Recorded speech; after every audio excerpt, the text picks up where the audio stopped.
Aduh.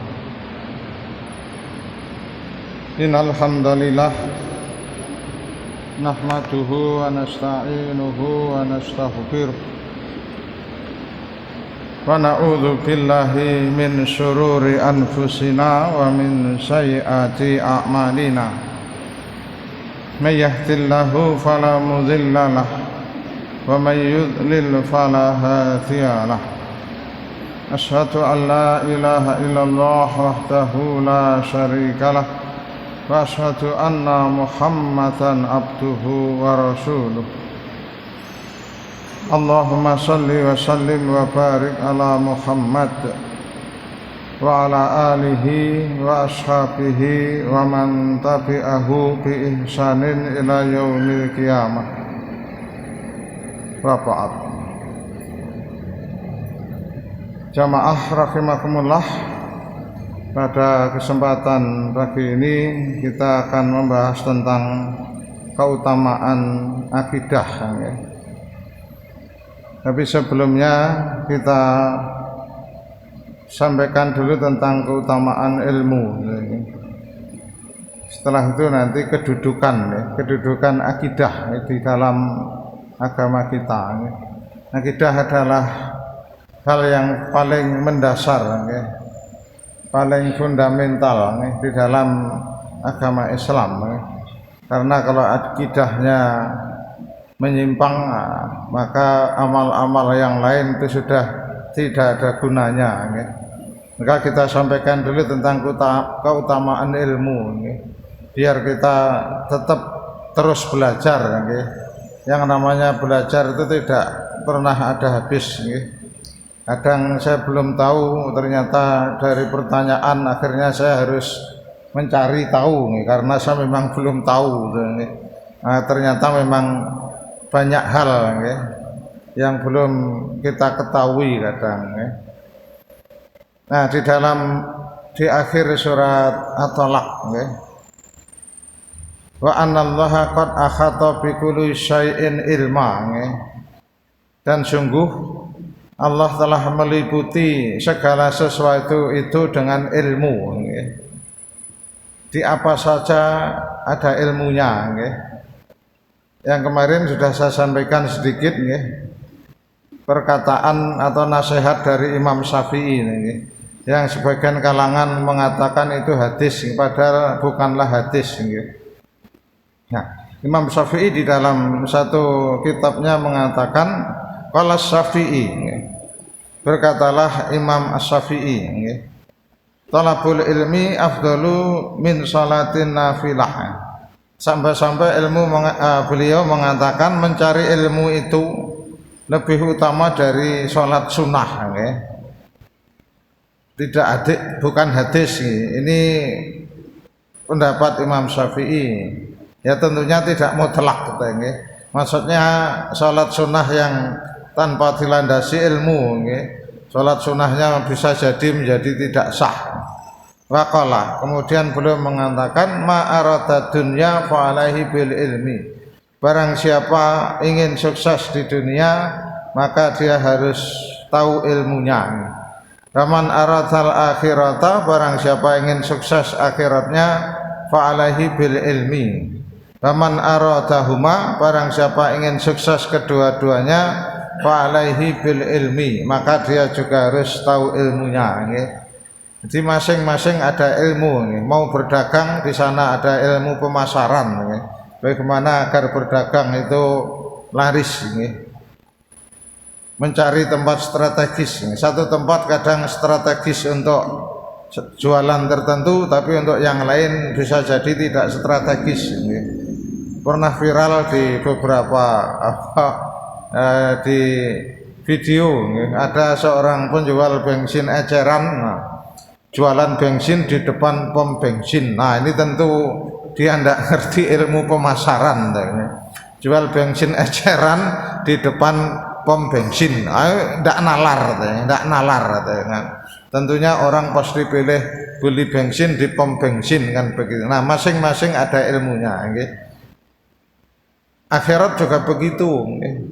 Bagaimana ilmu tentang salat, bagaimana ilmu tentang puasa, bagaimana tentang zakat dan seterusnya, masing-masing ada ilmunya.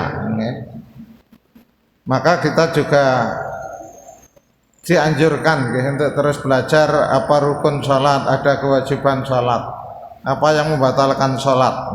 Karena kadang ada orang yang sudah belajar rukun sholat, syarat sah sholat, tetapi dia tidak tahu apa yang membatalkan sholat. Di pondok-pondok dulu itu sering diceritakan, ada satu kisah anekdot, gara-gara seorang kentut, seluruh jamaah menjadi batal. Ceritanya ada 4 orang yang sholat. Nah, kemudian salah satu di antara mereka ada yang kentut. Tapi setelah kentut dia masih melanjutkan sholat. Maka teman yang di sampingnya menjadi heran, tidak tahan untuk tidak mengingatkan. Maka akhirnya dia mengingatkan, sholat ki kalau kentut batal. Nah, karena dia tidak tahu, belum tahu ilmunya, kalau kentut itu membatalkan sholat. Nah, maka orang yang diingatkan tadi akhirnya membatalkan sholat. Nah, tapi setelah ngomong orang sholat itu kalau kentut batal, dia masih melanjutkan sholatnya, dia tidak mengulangi sholat. Nah, setelah ngomong dia tetap melanjutkan sholat. Nah, teman yang sampingnya heran lagi, ini sudah ngomong kok masih sholat itu kan. Dia akhirnya tidak tahan juga untuk mengingatkan temannya, sholat itu kalau ngomong juga batal. Nah, goblok katanya begitu, saling mengingatkan itu kan. Kamu juga ngomong, ya gara-gara kamu ini aku ngomong kan. Nah, akhirnya ribut sendiri. Nah, sudah 3 orang batal. Nah, imamnya tidak mau kalah kan. Aku lo orang ngomong katanya. Aku udah habis. Aku lo orang ngomong katanya. Nah, ini karena apa? Memang belum tahu ilmunya begitu kan. Maka itulah pentingnya ilmu. Maka para ulama menyebutkan di dalam beberapa nasihatnya, al ilmu qablal amal. Ilmu itu sebelum beramal. Karena yang namanya amal tanpa dilandasi ilmu bisa menjadi sia-sia. Bahkan al ilmu qabla kulli syai'. Ilmu itu sebelum segala sesuatu hal. Semuanya harus berlandaskan ilmu. Nah, kalau hadis ayat banyak, di sini sudah saya tuliskan, tapi tidak perlu kita baca semua. Ayat saja dulu. Dalam surat Al-Mujadilah ayat 11. Yarfa'illahu alladhina amanu minkum walladhina utul ilma darajat.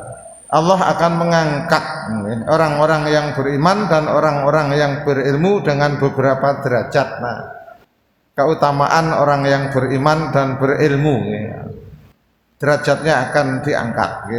Bahkan ayat yang pertama kali itu pun ilmu, Iqra. Iqra itu kan menunjukkan kita mencari ilmu kan, dengan membaca kita menjadi tahu, yang awalnya tidak tahu menjadi tahu. Iqra. Ayat yang pertama kali turun. Meskipun Al-Quran, nah ini saya sedikit cerita. Ada sering orang yang bertanya, Iqra itu kan surat yang pertama, tapi kok letaknya di akhir-akhir, yang pertama malah Al-Fatihah. Nah, ceritanya begini. Ini di ilmu tafsir, dipelajarinya di ilmu tafsir. Al-Quran itu turun ada 2 tahap, ada 2 tahap. Turun dari Allah, kemudian berhenti disimpan di Lauh Mahfud, di Sama'id Dunya. Lauh Mahfud itu di Sama'id Dunya, langit paling bawah. Dikenal di dalam Al-Quran hadis Sama'id Dunya. Itu utuh 30 juz. Jadi turun dari Allah, dibawa ribuan malaikat Al-Qur'annya, kemudian disimpan di Lauh Mahfud. Yang itu terjadi pada malam Lailatul Qadar. Inna anzalnahu fi Lailatul Qadri. Sesungguhnya aku turunkan Al-Qur'an itu pada malam Lailatul Qadar. Loh, kenapa kok nuzulul Qur'an diperingati 17 Ramadan. Nah itu sering ditanyakan. Saya dulu pernah bertanya kepada guru saya waktu SMA atau madrasah aliyah itu. Nah, karena gurunya juga bukan lulusan pondok, tidak tahu, saya tidak tahu. Ya sudah. Nah, saya menemukan jawaban ini ketika belajar ilmu tafsir ya, di pondok waktu itu. Oh ternyata di sana diceritakan ini. Quran itu turun 2 tahap tadi. Nah tahap kedua turun ke Rasulullah yang melalui malaikat Jibril Iqra, yaitu ketika di Gua Hira. Nah ini yang pertama kali diturunkan itu Iqra. Nah yang Iqra itu tidak ada sejarah yang menulis secara pasti. Ini juga dari penafsiran. Yaumal talqal jam'ani, aku turunkan Quran itu bersamaan di saat bertemunya 2 pasukan Badar ketika perang Badar. Nah perang Badar itu terjadi brengnya, perang besarnya itu pada tanggal 17 Ramadan. Tadi di dalam Al-Quran, di dalam surat Al-Anfal kalau tidak salah, idzal talaqal jam'ani, aku turunkan ayatku, firmanku pada berbarangan ketika bertemunya 2 pasukan. Nah di situ, pertemunya 2 pasukan itu menurut riwayat yang ada di buku-buku sirah, nah itu bertepatan 17 Ramadan. Nah begitu. Jadi Quran turun 30 juz itu berhenti di Lauh Mahfuz yang di dalam surat Al-Waqiah, la yamassuhu ilal mutahharun, tidak ada yang bisa menyentuh Al-Quran yang ada di Lauh Mahfuz kecuali para malaikat, orang-orang yang disucikan, maksudnya malaikat. Tapi itu kemudian ada yang salah paham. La yamassuhu ilal mutahharun itu kemudian dilarang memegang mushaf, maka mushaf yang asli terbitan Indonesia dulu di sampulnya mesti ada kata-kata la yamassuhu ilal mutahharun, yang tidak berwudu tidak boleh menyentuh itu. Padahal ayat itu kaitannya fi kitabim maknun kan. Al-Quran itu disimpan di kitabim maknun, yaitu Lauh Mahfuz. Nah, baru la yamassuhu ilal mutahharun, tidak ada yang bisa menyentuh Al-Quran yang ada di Lauh Mahfuz kecuali para malaikat. Al-Waqiah 7879. Nah itu ceritanya. Jadi kalau itu dijadikan dalil tidak boleh menyentuh mushaf, itu tidak tepat karena memang tidak ada hubungannya. Pada zaman Nabi juga belum ada mushaf kan. Pada zaman Nabi Quran hanya dihafalkan hanya sebagian sahabat menulis di lembaran-lembaran. Nah itu ceritanya mundur ceritanya. Nah maka Nuzulul Quran diperingati 17 Agustus. Nah itu turunnya Iqra, turun Al-Quran pertama kali kepada Rasulullah. Karena kalau turunnya Al-Quran kepada Rasulullah kan lama, selama 23 tahun kan. Pertama kali ini sampai akhirnya Nabi hijrah ke Madinah kan lama itu kan, turunnya lama kan kepada Rasulullah. Selama menjadi Nabi kan Quran turun sedikit-sedikit, tidak langsung brek begitu. Nah, berangsur-angsur. Berikut. Nah, tentang keutamaan mencari ilmu. Nah, kita pagi ini juga dalam rangka mencari ilmu. Ini hadisnya aslinya panjang, cuma kita ambil yang bagian belakang. Waman salaka thariqan, maka di situ saya tulis titik-titik.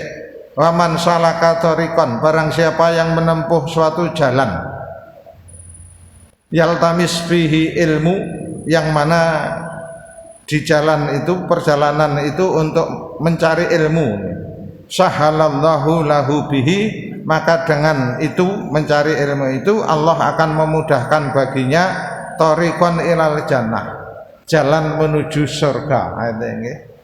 Mencari ilmu, bagaimana ilmu agar kita bisa masuk surga, biar kita tidak tersesat, karena bisa jadi maunya masuk surga tetapi karena amalan tidak sesuai dengan tuntunan, bid'ah, maka bid'ah itu malah menuju neraka. Karena kullu bid'atin dhalalah, kullu dhalalatin finar. Karena tidak tahu ilmunya, dikira ibadah, oh ternyata bid'ah. Bid'ah itu dhalalah, dhalalah itu finar. Maka disitulah pentingnya, begitu pentingnya ilmu.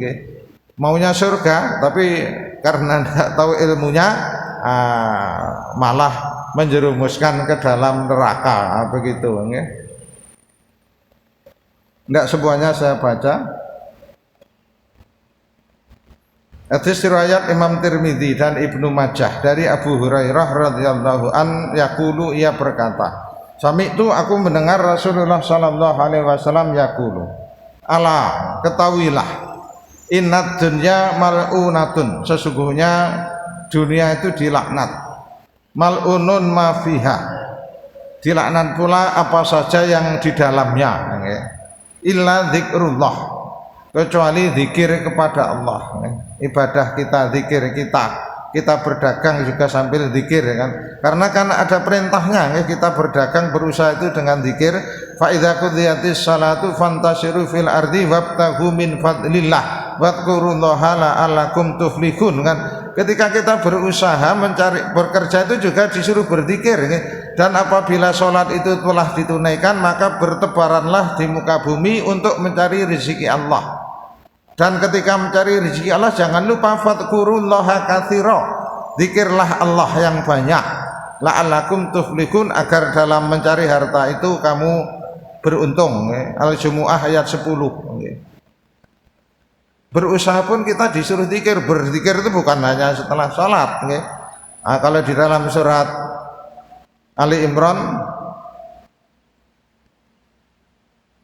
alladzina yadhkurunallaha qiyaman wa qu'udan wa 'ala junubihim, mereka orang-orang yang beriman, ulul albab itu adalah orang yang selalu ingat kepada Allah di saat berdiri, di saat duduk, bahkan ketika berbaring. Nah, zikir di segala tempat, di segala waktu, kecuali di WC aja tidak boleh zikirnya sebelum masuk WC, berdoa. Allahumma inni a'udzubika minal khubsi wal khaba'is, masuk tangan kaki kiri dulu, ilmu, kan? Yang tidak tahu ilmunya masuk WC ya masuk, kaki kanan kaki kiri tidak peduli, tidak berdoa karena tidak tahu ilmunya, pahala. Nah, kalau sudah di WC tentu sudah tidak boleh berzikir, karena memang bukan tempat untuk berzikir. Nah begitu. Sesungguhnya dunia itu dilaknat. Demikian juga apa saja yang ada di dunia itu illa dzikrullah, kecuali berzikir kepada Allah, wa mawalahu, dan apa saja yang berkaitan dengan zikir. Perjalanan menuju zikir, termasuk kita thalabul ilmi itu juga bagian dari zikir. Wa alimun au muta'alimun, orang-orang yang alim dan orang-orang yang mau belajar. Nah, kita termasuk yang mau belajar. Belajar itu tidak ada habisnya. Yang kemarin juga sudah saya kutip perkataan Imam Ahmad. Tapi sebagian kalangan juga mengatakan itu hadis. Qala badus salaf, telah memberi nasihat sebagian kalangan salaf. Tapi di beberapa keterangan yang dimaksud adalah Imam Ahmad. Tapi ada yang mengatakan bukan Imam Ahmad, tapi tidak diketahui siapa yang pertama kali menyebutkan kalimat ini. Thalabul ilmi minal mahdi ilal lahdi, mencari ilmu itu sejak dari ayunan masih digendong ibu, ilal lahdi sampai mau masuk liang lahat. Ketika di ayunan ibu kita juga sering mengajarkan kita mendengarkan ayat-ayat Quran, memperdengarkan zikir. Nah itu seorang ibu, orang tua yang faham, meskipun masih kecil dia belum bisa menirukan, memperdengarkan ayat-ayat Al-Quran, doa-doa, zikir-zikir itu sesuatu yang bermanfaat, termasuk belajarnya seorang bayi. Waqat qila lil Imam Ahmad. Nah, suatu saat Imam Ahmad ditanya oleh beberapa muridnya, waqad dhahara saibu fih, padahal rambutnya sudah penuh uban. Ilamata wa anta ma'al mihbara, wahai Imam, sampai kapan engkau selalu membawa alat tulisnya? Imam Ahmad itu kemana-mana membawa tulis, ketika mendengar ada hadis ditulis. Karena memang beliau pencari hadis, maka terkenal di samping imam madhab juga imam hadis, kemana-mana ditulis. Nah, maka Imam Ahmad menjawab, ma'al mihbarah hatal makbarah, bersama alat tulis sampai masuk kubur. Nah itu mencari ilmu, tidak ada batasnya. Mencari ilmu itu tidak ada batasnya. Nah, begitu nggih tentang keutamaan mencari ilmu. Nah, maka mencari ilmu itu tidak ada batas. Nggih, selama ada kesempatan mencari ilmu, maka carilah.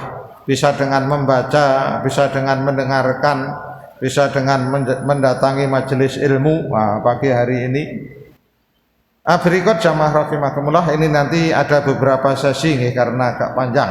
Fungsi akidah nggih. Kedudukan akidah di dalam agama Islam nggih.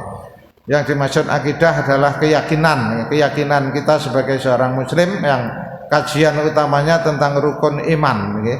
Tapi saya sudah tidak menyebutkan rukun iman ada 6 itu nggih, sudah hafal kalau itu. Tetapi ada hal-hal yang kadang masih belum banyak disampaikan nggih. Akidah nggih. Akidah itu secara bahasa bermakna ikatan nggih, atau sesuatu yang mengikat. Akota yakidu akidatan, akota akidu uktatan akidatan, ikatan atau janji, sesuatu yang mengikat. Maka fungsi akidah, keyakinan kita terhadap rukun iman itu fungsinya mengikat. Mengikat apa? Mengikat amal.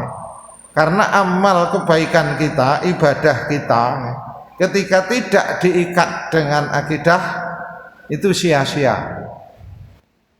Surat Ibrahim ayat 18 yang pertama nggih. Matsalul ladzina kafaru bi rabbihim a'maluhum. Perumpamaan orang-orang kafir yang tidak beriman kepada Allah, tidak beriman kalau Allah itu Rabb-nya, sesembahannya, maka amalan mereka meskipun dia berbuat baik, dia membantu orang, karomadin istadat bihir rihu fi yaumin asif, itu ibarat debu di siang yang panas kemudian ditiup angin, maka debu itu berterbangan kemana-mana gitu.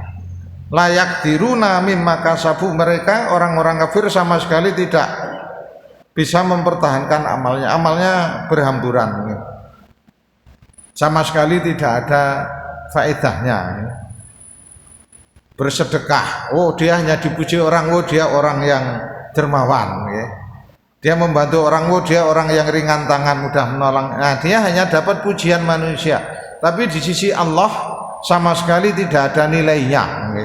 Sama sekali tidak ada nilainya. Amal kebaikan, amal soleh yang sifatnya duniawiyah, bahkan ibadah, ketika niatnya bukan karena Allah, Allah sama sekali tidak nerima. Riya, kita berbuat kebaikan karena riya. Nah, riya itu juga merusak amal. Nanti ada hadis-hadisnya. Nah, ayat yang semisal, cuma perumpamaannya beda. Walladzina kafaru, dan orang-orang yang kafir, a'maluhum, amal perbuatan mereka, amal soleh mereka itu kasarobim bikiatin, seperti fata morgana. Fata morgana itu terjemahnya apa ya yang mudah difahami? Kalau panas dari jauh ketika melihat aspal di tanah yang datar kelihatan seperti air itu kan, kasarobin. Nah, makanya diterjemahnya hanya fata morgana, tidak tahu terjemahan yang lain apa. Bikiatin, di tanah yang datar. Ya sabud dham'anu ma'a, orang-orang yang haus menyangkanya itu air. Hatta idza ja'ahu lam yajidhu saya, tapi begitu didatangi ternyata tidak ada apapun. Kalau ingat ceritanya Siti Hajar ketika Nabi Ismail kehabisan air, maka Siti Hajar cari-cari air kan itu. Ketika ke Bukit Safa di Marwah kelihatan ada air. Begitu didatangi ternyata tidak ada apapun. Ketika sudah sampai Marwah, oh yang kelihatan air malah di sofa. Sampai sofa tidak ada apapun juga. Sampai 7 kali itu kan.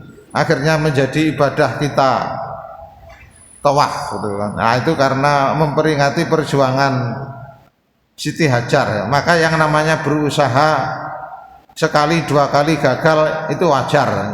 Siti Hajar saja sampai 7 kali itu kan. Itu pun hasilnya bukan dari usaha Siti Hajar, hasilnya malah dari putranya. Nah kadang begitu, kita yang berusaha tetapi kadang hasilnya dari yang lain. Maka kepasrahan kepada Allah atau kita berusaha tetapi ternyata kan dari Ismail kan itu kakinya yang mijak-mijak tanah kemudian mengeluarkan zam-zam gitu kan. Nah itu tentu mujizat, okay. Tetapi yang namanya berusaha tadi, Siti Hajar bolak-balik sampai 7 kali itu, nah di sana ada pelajaran yang bisa kita ambil, okay. Yang namanya berusaha, gagal 1, 2, 3 kali wajar, maka terus berusaha, okay. Insya Allah Allah pasti akan menemukan jalan, okay. Jangan sampai putus asa. Kalau putus asa itu sifatnya orang yang tidak beriman. Walai tayasu mir rahmatillah, okay. Janganlah kalian berputus asa dari rahmat Allah. Nah begitu, okay. Ayat 1, 2 perumpamanya hampir sama, okay. Orang-orang kafir meskipun dia berbuat kebaikan, dia dipuji orang oleh orang yang baik, orang yang dermawan, orang yang ringan tangan, tetapi di sisi Allah sama sekali tidak dapat nilai apapun, ya. Ibarat fata morgana, ibarat debu di siang panas yang ditiup angin yang sangat kencang, tidak ada nilainya. Nah kemudian ini yang lebih tepat lagi, lebih kelihatan sekali, ya ayyuhalladzina amanu, hai orang-orang yang beriman, la tubtilu shadaqatikum, janganlah kalian membatalkan pahala sedekah-sedekah kalian, bil manni wal adha, dengan mengungkit-ungkit, menyebut-nyebutkan aku dulu pernah sedekah ini, aku dulu pernah sedekah itu, wal adha, menyakiti perasaan yang menerima. Kamu sudah tak kasih sedekah kok tidak mau bantu aku, pelit. Nah kadang muncul, awalnya ikhlas, tapi suatu saat ketika minta bantuan, nah kebetulan pas juga lagi sibuk, dia tidak bisa bantu. Nah kadang muncul, dulu pernah saya bantu kok sekarang tidak mau bantu aku tuh. Nah kadang muncul yang seperti, maka itu harus kita jaga agar pahala sedekahnya tidak hilang. Maka orang yang seperti itu kalladzi yunfiku malahu, seperti orang yang mensedekahkan, menginfakkan hartanya ria'an nas, karena riak, wala yu'minu billah, dan juga sedekahnya bukan karena iman kepada Allah dan hari akhir. Maka orang yang seperti itu sedekahnya bukan karena Allah, sedekahnya hanya karena riak. Kamasali sofwanin, seperti batu hitam, alaihi turabun, yang di atasnya ada tanah, ada debu. Turab sering diterjemahkan debu, tanah kering yang lembut gitu, fa asabahu wabilun, kemudian batu hitam tadi ditimpa hujan yang sangat deras, fatarakahu solda, maka apalah yang tersisa di atas batu hitam itu. Nah, itu tiap hujan yang deras kan mesti habis kan, itu tidak ada nilainya, tidak ada nilainya. Sedekah apapun, bukan hanya sedekah, kita sholat pengen dilihat orang, wow dia orang rajin jamaah, maka yang namanya ibadah itu betul-betul karena Allah. Maka sering diibaratkan, yang namanya sholat kita, puasa kita, zakat kita, baca Quran kita, dan apapun amal sholat itu ibarat angka 0, angka 0. Angka 0 itu dijejer sampai berapapun tidak ada nilainya. Baru ada nilainya kalau di depannya ada angka 1 atau angka yang lain. 1 aja lah, tidak usah banyak-banyak. Angka 1 itu tauhid. Nah maka 0 baru punya nilai. Di belakang angka 1 ada 1 0 berarti 10, ada 2 berarti 100 dan seterusnya. Nah itulah angka 1, itulah tauhid, agar amal kita punya ikatan tadi. Jadi ketika amal kita tidak punya ikatan, tidak punya akidah, bukan berlandaskan iman, nah tadi ibaratnya seperti fata morgana, seperti debu yang ditiup angin yang kencang, yang terakhir seperti debu atau tanah yang ditimpa hujan yang sangat deras. Wabilun itu istilah hujan yang deras, karena istilah hujan dalam bahasa Arab banyak, seperti kita, ada rintik, ada gerimis, ada kepiur, hujan deras. Nah kalau wabilun itu hujan yang sangat deras. Kalau hanya hujan itu mator. Kalau talun itu hujan gerimis. Yang lain saya tidak hafal lagi. Yang saya hafal hanya 3 itu, ada wabilun, ada matorun, ada tolun, fatol di dalam ayat yang itu yang ada di dalam Quran. Okay. Begitu jamaah rahimakumullah. Okay. Maka akidah itu sesuatu yang paling mendasar di dalam agama kita. Seluruh agama itu sama dalam hal menyuruh berbuat baik. Tidak ada satupun agama yang menyuruh berbuat buruk kan. Tidak ada satupun agama yang menyuruh berbuat jahat. Dari situ sama. Tetapi yang membedakan memang akidah tadi. Siapa itu Tuhan? Siapa yang wajib disembah? Nah, yang membedakan di situ. Kalau Tuhan kita sudah keliru, maka rusak semuanya. Okay? Kita menyembah sesuatu yang sebenarnya sesuatu yang berhak disembah, rusak. Okay? Karena yang berhak disembah menurut keyakinan kita ya hanya satu, Allah. Kita sudah menyembah Allah tapi masih menyembah yang lain, syirik. Nah, maka itu juga rusak. Okay? Nah, maka nanti akan kita lanjutkan tentang bahaya syirik, dararus syirki. Okay? Insyaallah dalam pertemuan berikutnya besok. Okay. Sementara demikian sudah mendekati waktu syuruk. Nah, besok kita lanjutkan tentang bahaya syirik, okay, yang akan merusak amal kita. Okay. Demikian jamaah rahimakumullah. Semoga mendapat ridha dari Allah Subhanahu wa taala. Amin ya rabbal alamin. Assalamualaikum warahmatullahi wabarakatuh.